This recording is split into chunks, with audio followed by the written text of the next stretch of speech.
The discovery wasn't heralded by trumpets or headlines, but by the faint hum of a corrupted hard drive spinning in a nondescript office just off the I-395 loop outside Arlington. Salvaged from the ashes of an unmarked storage unit, the melted disk was a relic of secrets, its charred circuits holding metadata that could unravel the carefully woven tapestry of power. The facility, leased under Athena Archiving Solutions, a shell company once tied to Jeffrey Epstein, was no ordinary warehouse. It was a crypt of digital ghosts, a Rosetta Stone of crimes meticulously archived yet grotesquely ignored. What remained wasn't just scorched plastic. It was a crime scene, whispering of elites who soared above accountability. Owen Rhee, a cybersecurity analyst with no criminal record, no political ties, and no clue of the abyss awaiting him, stumbled into this maelstrom by chance. Hired for a routine data recovery job, cataloging legacy drives for audit disposal, he expected mundane corporate emails or forgotten tax records. Instead, he unearthed flight logs, cryptic scheduling emails, and partially reconstructed video feeds. Most were corrupted, mere digital echoes, but some were chillingly intact. Log headers listed names: Clinton, W.J., Spacey, K., Tucker, C. No entries predated 2001. All were marked Little St. James, ground manifest cleared. Video folders labeled with clinical precision, GMCAM3 Real B and VIP Bed X Wed, made Rhee's pulse race. This wasn't data, it was dynamite. Rhee did what he thought was right, the old-school thing. He encrypted the files, compressed them, and routed them through a secure private relay to someone he believed untainted by Epstein's world: Elon Musk. Why Musk?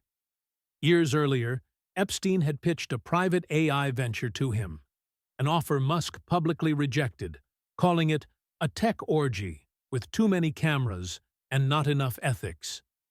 To Rhee, Musk was clean, a rare beacon in a world as filthy as Epstein's. But doing the right thing in a wrong world often exacts a toll. As the file transfer hit 84% completion, it froze. By morning, Owen Rhee was gone. Not on a plane, not in a car. Gone. His laptop sat open, screen glowing, coffee untouched, door unlocked. No forced entry, no security footage, just a blinking terminal. Elon at xcorp.global, 84% complete. Then, silence. The cybersecurity grapevine buzzed. By midday, Project Athena trended on X. The New York Post screamed, "Epstein server found, tech analyst missing." Fox News pounced, CNN suggested sabotage, and MSNBC floated a QAnon-inspired hoax. But the House Committee on Oversight didn't speculate. In a rare bipartisan move, they called an emergency hearing to assess the validity, origin, and implications of the leaked Epstein data. The public statement was sanitized, but behind closed doors, the mood was warlike. The names on those logs weren't just high society. They were high office: presidents, senators, billionaires, many still wielding power. Memos flew, PR firms scrambled, and lawyers braced clients for exposure. One name surfaced repeatedly, whispered like a curse: Bill Clinton, the most frequent flyer, the most shielded legacy, the biggest liability. Pam Bondi, Trump's former special counsel and interim attorney general, led the charge. Known for smiling on television while drafting indictments in the shadows, she was handed what some called the holy grail of compromat. She faced a national broadcast, a tight deadline, and a hunger for legacy. Lurking behind the curtain was Elon Musk, now holding the drive no one was meant to find. He hadn't tweeted yet, but encrypted communications between his legal team and the Department of Justice had begun. Washington's temperature dropped, not from weather, but from the scent of justice. Raw, untamable, scorched earth. The Capitol hearing room thrummed with lighting rigs, microphone hisses, and the click of reporters' heels on marble, like insects drawn to decay. Outside, a November drizzle slicked the pavement. But inside, anticipation choked the air, the kind that knows it's next to a ticking bomb. Senators in power suits, staffers in sensible shoes, and consultants with frozen Botox grins filled the seats. Cameras blinked red. Fox called it Judgment Day. CNN chose due process or political theater. And MSNBC launched a docuseries, America's Most Hunted, The Clinton Files. Then the room shifted as Pam Bondi entered, hair tied back, suit crisp, eyes like polished steel. She carried no entourage, just a black leather case marked Classified J. Epstein. 3 Capitol police officers flanked her, their presence a silent broadcast of the stakes. Then she arrived, Hillary Rodham Clinton, gliding in like a monarch, her slate-gray pantsuit sharp enough to slice through red tape. Her heels echoed defiance, each step a rebuke to the room. She sat front row, ankle over knee, relaxed as someone who'd outlived 3 scandals and planned to outlive 30 more. The cameras loved her, and she knew it. "They're digging up old bones and calling it justice," she said, eyes locked on Bondi. "I'm not afraid of the dark. I've never lived in it." She paused, adjusted her lapel, flicked an imaginary speck of lint, and smiled. Not warmly, but with the cold precision of someone who'd deleted 33,000 emails and landed a book deal. Bondi didn't flinch. She opened the case. Headlines erupted. CNN, Hillary under attack, witch hunt or whistleblower. MSNBC, Pam Bondi's political crusade, thin evidence, big claims. Daily Wire, reckoning begins, Bondi to name names. The left painted Bondi as a political executioner. The right polished her pedestal. The public sat at home, popcorn in one hand, anxiety in the other. A fly landed on Hillary's lapel, unnoticed by her but caught by Fox News, birthing a meme. Flies know where the rot is. This wasn't a hearing. It was the Super Bowl of hypocrisy. Bondi tapped the console, calm as someone skipping tracks on a playlist titled Receipts. A projected image filled the room.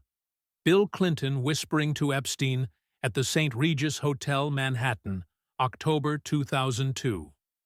Melania stood nearby, mid-glance, while Ghislaine Maxwell's Mona Lisa smirk lurked in the background.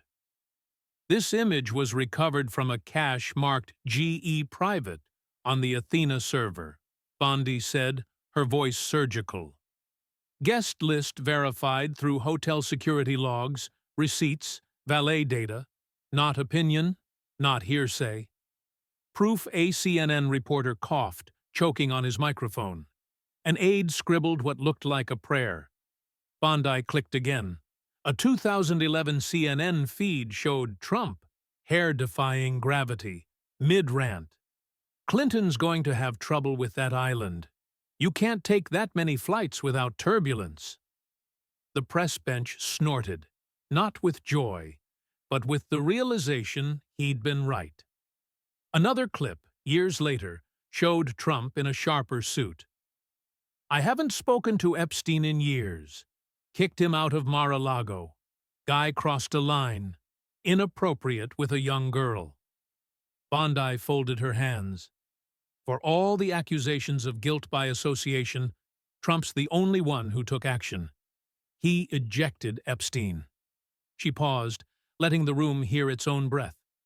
Hillary sat still, jaw tight, fingers laced like a fortress. "I've heard justice is blind," Bondi said. "I disagree. She sees fine. The problem is she's forced to squint through smoke, spin, and decades of reputational laundering wrapped in bestsellers and speaking gigs. Today, we're not squinting. We're staring. The room felt what was coming. Names, dates, flight logs. The plane hadn't taken off, but it was taxiing. Hillary didn't crumble. She leaned forward, voice modulated for broadcast.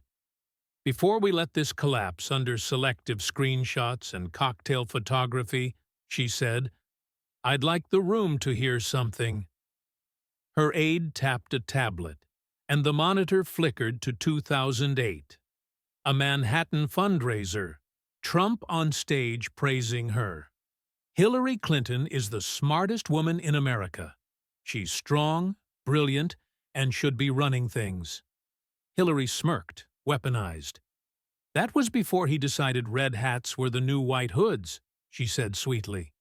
We all outgrow bad decisions. She tapped again. And let's not pretend this was one-sided.